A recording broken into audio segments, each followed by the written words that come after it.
Julie McGuffey is here with Savars, and she has brought the Nicole heat gun. I love this thing. You know what? If you don't have a heat gun, this is something that everybody should have. It is so versatile. There's so many different things that you can do with it. Now, I want to point out it does have a stand, and also it has a protective cap because it is a heat tool, and so it is going to get hot, okay? And so when you put it down, use a stand because that way it's going to stay a couple of inches off the surface. Now, the first thing we want to do with the heat gun is we're going to use it for rubber stamping. Now, I have a rubber stamping design here, and I'm going to use embossing ink because we use a heat tool for embossing the rubber stamping.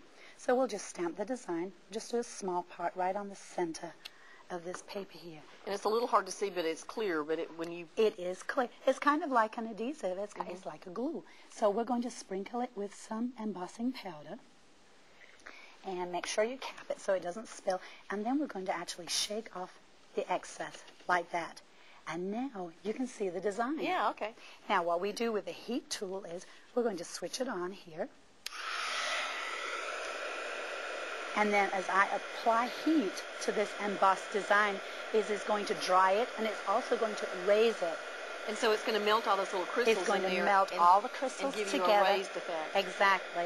It is so, so cool for making tags and cards, for scrapbooking, lots of different kinds of crafts, for gift bags and everything.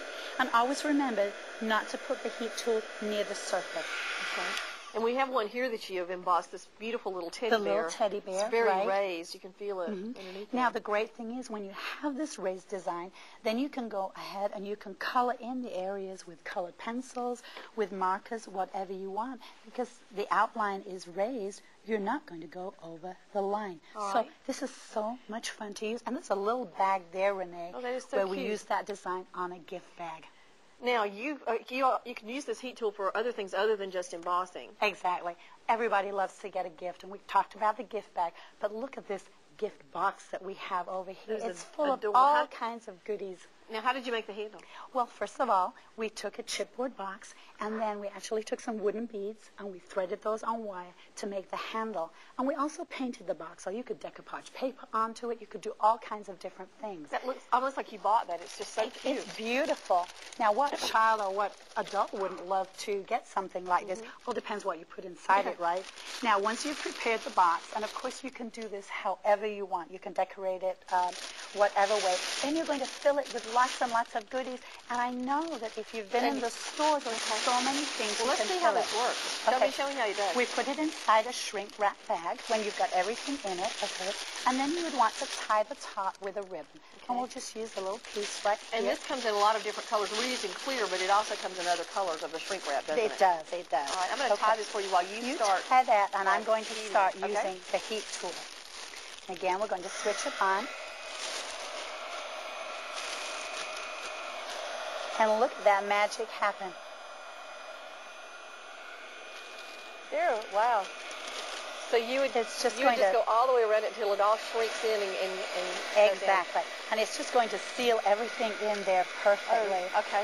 All right, let's see. It's a really cool tool. It is. And now you can use this also for the foam. So what did you do to the foam, Julie? Right. Well, the other thing that we can do with the heat tool is sometimes you want to curl, or you want to bend, or you want to shape foam in some way. So you just heat it and then it's So what you're going to do, exactly, you're just going to heat it. And again, keep it 3 inches away from the foam.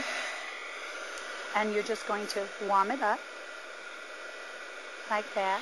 And then when the foam is warm, you can also make impressions in the foam. But then you just go ahead and fold it, and because it's been heated, it's going to hold its shape.